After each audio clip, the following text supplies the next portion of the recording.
Hi ಎಲ್ರಿಗೂ ನಮಸ್ಕಾರ. Welcome to Kannadathi Nisha YouTube channel. ಇದು ಮಾವಿನಕಾಯಿ ಸೀಸನ್ ಆಗಿರೋದ್ರಿಂದ ಸುಮಾರಷ್ಟು ಜನ ಮಾವಿನಕಾಯಿ ಉಪ್ಪಿನಕಾಯಿನ ಮಾಡ್ಕೊಳ್ತಾರೆ ಅಲ್ವಾ. ಹಾಗೆ ನಾನು ಕೂಡ ಮಾವಿನಕಾಯಿ ಉಪ್ಪಿನಕಾಯಿನ ಮಾಡ್ಕೊಳ್ತಾ ಇದ್ದೀನಿ.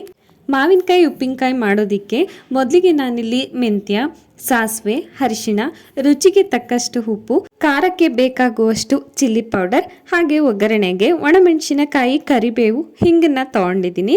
ಮಾವಿನಕಾಯಿನ ಯಾವ ರೀತಿ ಬೇಕಾದರೂ ಕಟ್ ಮಾಡ್ಕೊಳ್ಬೋದು. 4 ಮಾವಿನಕಾಯಿನ ನಾನು ಈ ರೀತಿ ಕಟ್ ಮಾಡಿ ಇಟ್ಕೊಂಡಿದ್ದೀನಿ. ನಂತರ ಒಂದು ಬಾಣಲಿಯಲ್ಲಿ ಮೆಂತ್ಯ ಹಾಗೂ ಸಾಸಿವೆನ ಹಾಕೊಂಡು ಸ್ವಲ್ಪ ಕಲರ್ ಚೇಂಜ್ ಆಗೋವರೆಗೂ ಹುರ್ಕೊಳ್ತೀನಿ. ನಾನು 4 ಮಾವಿನಕಾಯಿ ತೊಗೊಂಡಿರೋದ್ರಿಂದ 2 ಸ್ಪೂನ್ ಮೆಂತ್ಯ, 2 ಸ್ಪೂನ್ ಸಾಸಿವೆನ ತೊಗೊಂಡಿದ್ದೀನಿ. ನಂತರ ಅದು ತಣ್ಣಗಾದ್ಮೇಲೆ ಒಂದು ಮಿಕ್ಸಿ ಜಾರ್ಗೆ ಹಾಕೊಂಡು ಅದಕ್ಕೆ 1.5 ಸ್ಪೂನಷ್ಟು ಅರಿಶಿನ ಹಾಕೊಂಡು ಪೌಡರ್ ಮಾಡ್ಕೊಳ್ತೀನಿ. ನಾವು ಮಾವಿನಕಾಯಿನ ಎಷ್ಟು ತೊಗೊಳ್ತೀವೋ ಅದ್ರ ಮೇಲೆ ಈ ಮೆಂತ್ಯ, ಸಾಸಿವೆ, ಅರಿಶಿನ ತೊಗೊಳ್ಬೇಕಾಗತ್ತೆ. ನಂತರ ಅದನ್ನು ಕಟ್ ಮಾಡಿ ಇಟ್ಕೊಂಡಿರುವಂತಹ ಮಾವಿನಕಾಯಿಗೆ ಹಾಕೊಂಡು ಖಾರಕ್ಕೆ ಬೇಕಾಗುವಷ್ಟು ಚಿಲ್ಲಿ ಪೌಡರ್, ಅರಿಶಿಣ ಹಾಗೂ ರುಚಿಗೆ ತಕ್ಕಷ್ಟು ಉಪ್ಪನ್ನ ಹಾಕ್ಕೊಂಡು ಚೆನ್ನಾಗಿ ಮಿಕ್ಸ್ ಮಾಡ್ಕೊಳ್ತೀನಿ.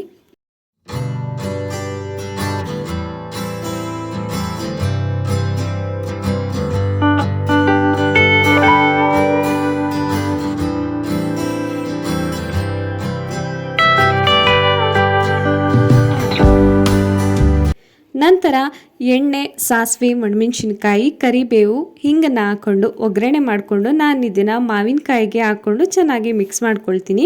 ಸ್ವಲ್ಪ ದಿನ ಇಡೋದಾದರೆ ಎಣ್ಣೆನ ಜಾಸ್ತಿ ಹಾಕ್ಕೊಂಡ್ರೆ ಒಳ್ಳೆಯದು, ಬೇಗ ಕೆಡೋದಿಲ್ಲ. ಐ ಹೋಪ್ ಈ ವಿಡಿಯೋ ನಿಮಗೆ ಇಷ್ಟ ಆಗಿದೆ ಅಂತ ಅಂದ್ಕೊಂಡಿದ್ದೀನಿ. ಇಷ್ಟ ಆಗಿದರೆ ಪ್ಲೀಸ್ ಒಂದು ಲೈಕ್ ಮಾಡಿ, ಹಾಗೆ ನನ್ನ ಚಾನಲನ್ನು ಸಬ್ಸ್ಕ್ರೈಬ್ ಮಾಡ್ಕೊಳ್ಳಿ. Thank you.